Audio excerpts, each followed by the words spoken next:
Despite all the footage of Battlefield 1 that I've been able to show you so far, I don't think any of it comes close to this. Argonne Forest, in my opinion, the best map in Battlefield 1.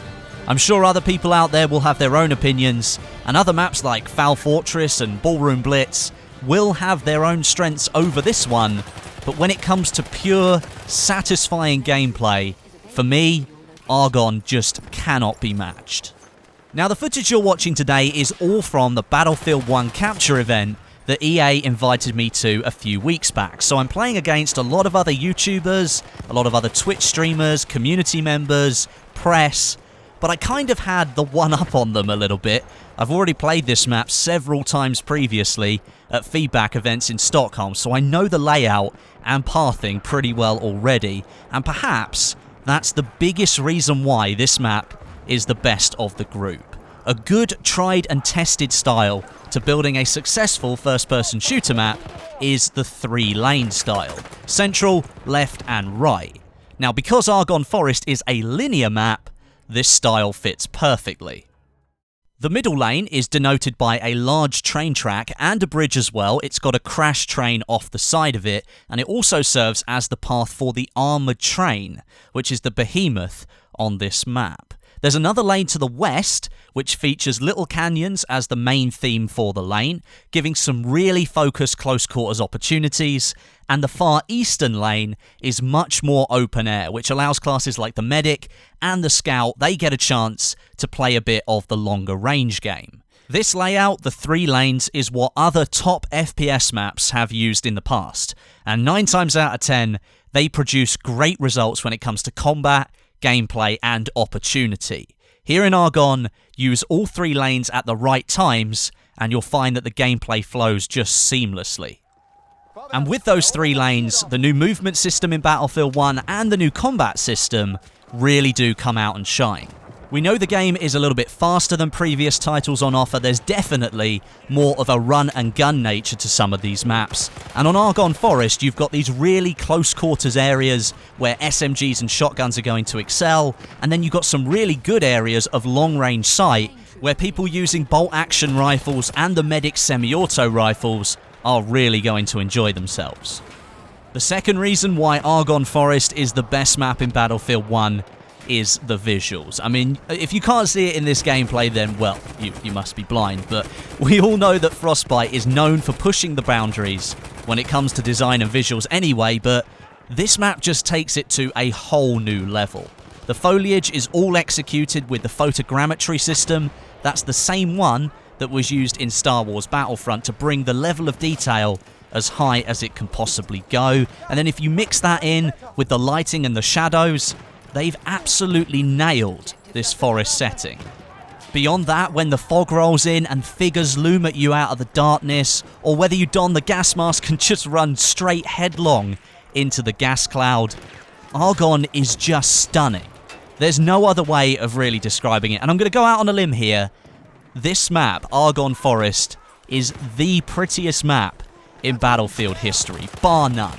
I mean, Amiens is a really good looking map as well, and perhaps the textures are more detailed with all of the houses and the destruction going on there, but this setting in the forest, in the fog, 64 players all shouting and screaming, trying to kill each other, it's just an amazing experience, and visually, it's just incredible. And then there's the relation to the war itself. The Battle of the Argonne Forest was part of the 100 Days Offensive by the Allied forces in World War I, where the Germans and the Americans were the main fighters. It was fought until the armistice on the 11th of November 1918, and it cost both the American and the German forces the lives of around 28,000 soldiers each. Now, the close quarters fighting represented here on the map of Argonne Forest, and with the map looking almost photorealistic, it's really a credit to what DICE have achieved here, that the map and the battle itself can be so close together. It's certainly the most organic close quarters experience in Battlefield 1, and by that, I mean that the manufacture of cover is not really needed. It's all naturally provided by the terrain itself. The rocky outcrops that surround the pass throughout the map provide the cover that you need, and when you push out into the open, especially onto that bridge in the middle, you better make damn well sure that you've cleared the area. People can hide everywhere on this map. And perhaps that last point, people can hide everywhere on Argonne Forest, is pretty much the only downside that I can find so far. The dense foliage and the vegetation can sometimes make it very difficult to pick out opponents against a similar background. I found myself constantly just hammering the spot button to make sure players popped up in my HUD and on the minimap for my teammates to pick off. Now, don't get me wrong, this marking of enemies makes the capture of objectives a really fun experience, just storming in with your squad and wiping out the enemy team, but sometimes the dense clusters of players appearing on the HUD felt a little bit out of place. I'm sure you'll find stories of Germans and American soldiers rushing emplacements in the Argonne offensive and clearing out trenches full of enemies. And here you can do that in the game, and it's represented very well by going into bunkers and flushing everyone out. But it just feels a little bit off-key. I don't want to say the word cheap, because it's kind of not that far, but, you know, it does feel like a little bit of a farm fest if the enemy team don't know what they're doing. I'm not bashing it at all, though. Everyone loves going on awesome kill streaks, and there's no better flow out there in Battlefield 1 than on Argonne Forest, but this is definitely, overall, a close quarters map, and you're going to find that people will go on kill streaks, and once they learn the pathing and their ways around this map, they will absolutely dominate. The inclusion of a behemoth on this map as well is very surprising to me, considering it's so linear, and that the train is bound to the tracks. It completely cuts off one of the 3 lanes that the developers have created. Now, that can be a good and a bad thing. As we know, getting right up alongside the train as an enemy will stop the guns on it smashing you into a million pieces. So the team with the train need to be aware that players can almost hide in plain sight right alongside it. And because Argonne is an infantry map and a close quarters one, most of those players will be running as assault. Now, most of those guys are going to have a lot of explosives on them, and that means they can take the train down quickly. The negative is that the train is so powerful, and because Argonne is a pure infantry map, its power is so great that it can just crush the enemy team, and I think almost unfairly. I understand the behemoth is there to turn the tide of the battle, but really, having it on such a close quarters map and allowing it to run right through the middle, the main path through the map, kind of ruined the gameplay a little bit for me.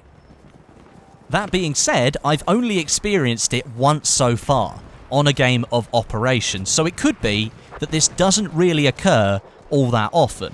Close games of Conquest sometimes might not cause the behemoth to spawn in, and therefore not cause this problem to occur.